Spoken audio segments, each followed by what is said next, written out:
now that you have explained to us that how Euro-Christianism is in fact synonymous with supremacism, it's also common knowledge that this ideology uses several tactics to disintegrate and to commit a sense of ethnocide on the indigenous cultures that exist globally and to dominate them.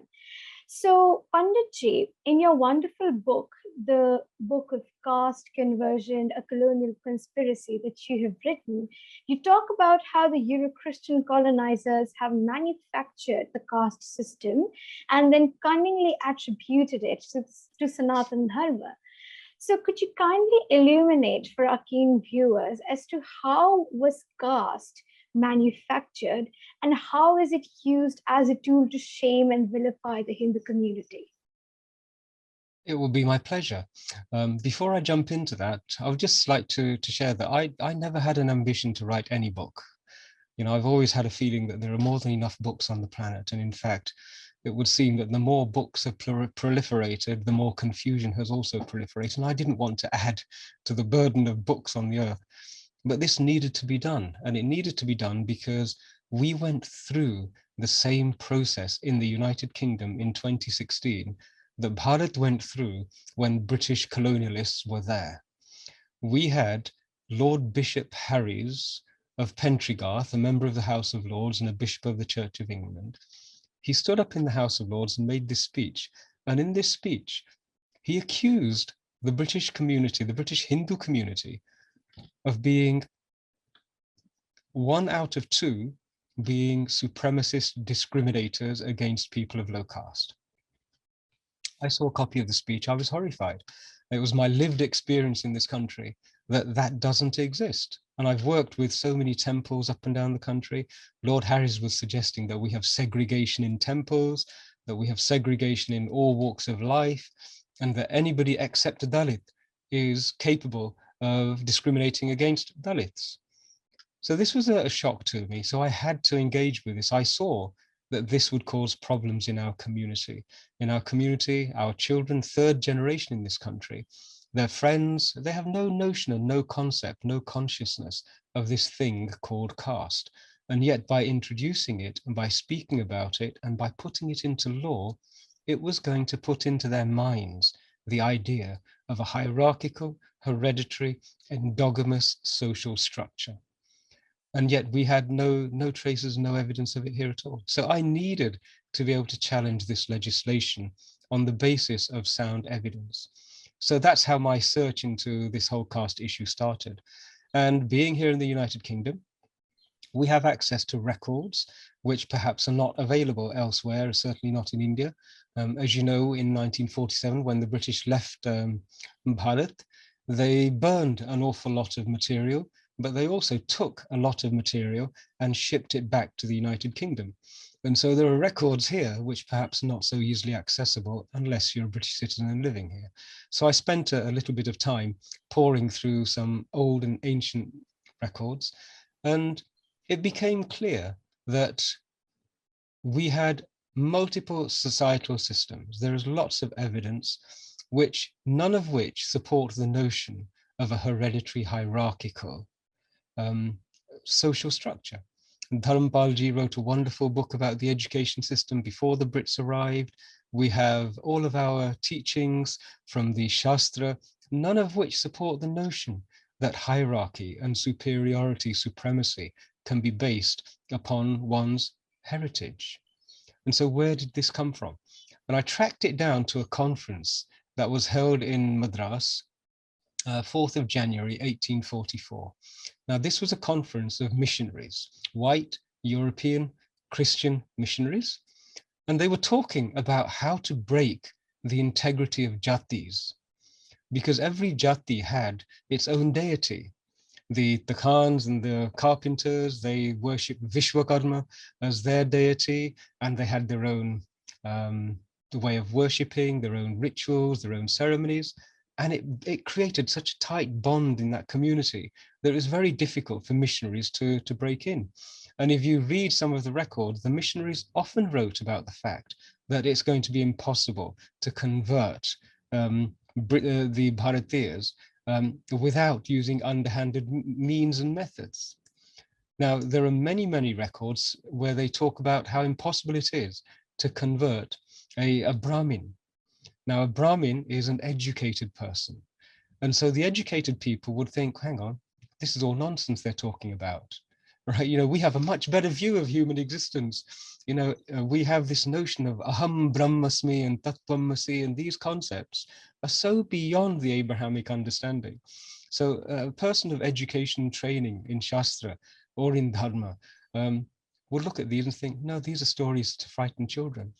And so they knew that they could not break this without taking underhanded decisions. Now, at this conference, they actually stated, they called the Jati system this wonderful institution of India. Okay, and so they recognized it as something which is socially desirable. They talk about how it's helped Bharat create the pinnacle of artisans, the works on the temples, the creation of silks, the creations of weapons, and all of the incredible things. They say this is part of the skills that are developed in Jatis generation after generation. So they called the Jatis these wonderful institutions of Bharat. And then in the same meeting, they talked about how I think if I can quote one of the bishops there, he said that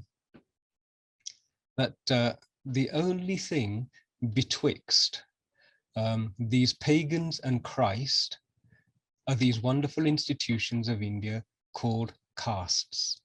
Now, when he talks about castes, he refers to Jati. He says that castes are the repositories of knowledge capital, of skills. And so he's talking about Jatis. So he makes it really clear that what we have to do is we have to destroy these things called Jatis. And the word Jati and caste was used interchangeably. But in order to make it religious and to vilify the religion of the country, you then need to connect it to a religious scripture. And lo and behold, we have in the scriptures Varna. And all Varna says is 4 archetypes, 4 aptitudes, 4 guna compositions. And so by connecting Varna to Jatis, Jatis is a threat to Christianity. And so all of a sudden you can now accuse the religion of being responsible for maintaining integrity. And if you are going to replace the religion, you have to use divide and rule to create friction between the Jatis. And that's what they did.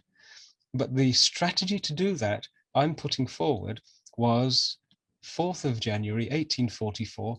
That's when the modern day caste system, as it is now implemented and has been, shall we say, internalized by Bharatiyas, that's when it was created. And it was created as a strategy, as a deliberate policy, and it was done with malice. The intention was to deconstruct a society, to make it ripe for the missionaries' thrust. And that's what they did.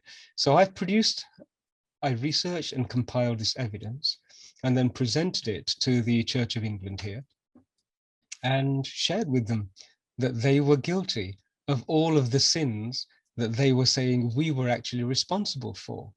And it was a result of the conversations that we were able to have on the basis of solid evidence that we managed to defeat Lord Harries and his evangelicals in the House of Parliament, and we managed to stop that act from being passed. But it's a valuable lesson, the lesson that even in the 21st century, there are people whose interests lie in vilifying, denigrating, and causing friction amongst Hindus. And they are as colonialist, they are as supremacist, they are as malicious as they were 300 years ago. And we need to recognize this. This is the reality, this is the evidence, and we have to find a way to deal with it. And it's not going away. Another thing that is connected to this, please recognize, and I'd ask your viewers to understand, that the world order and the institutions of the world as they exist today came out of colonialist ideologies.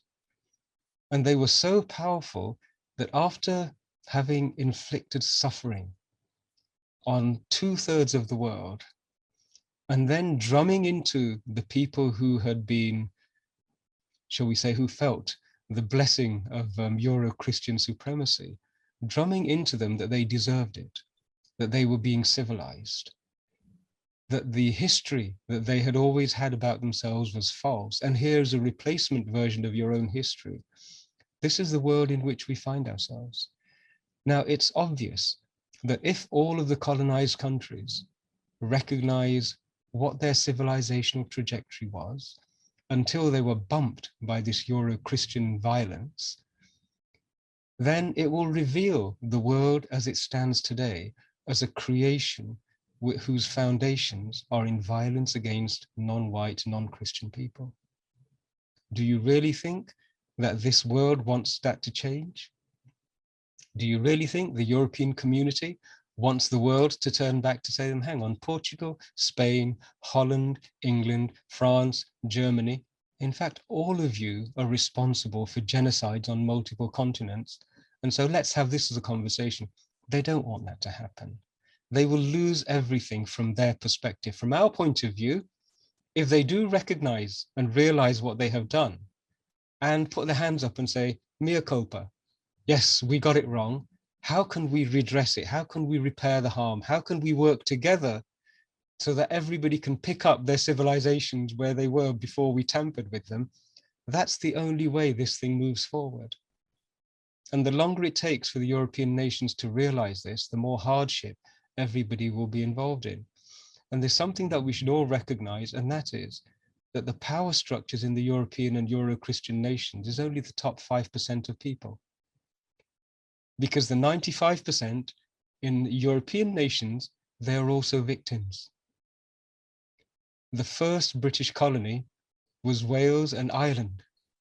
The Irish were colonized, and so they're victims of British colonialism. The Scottish are victims of British colonialism. And so the populations throughout Europe were colonized by this ideology first and foremost.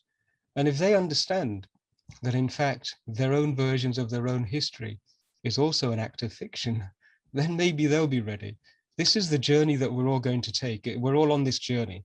The sooner we recognize it and the sooner we work with it, the sooner we get to that place of reconciliation. But the responsibility again comes to us to make it happen.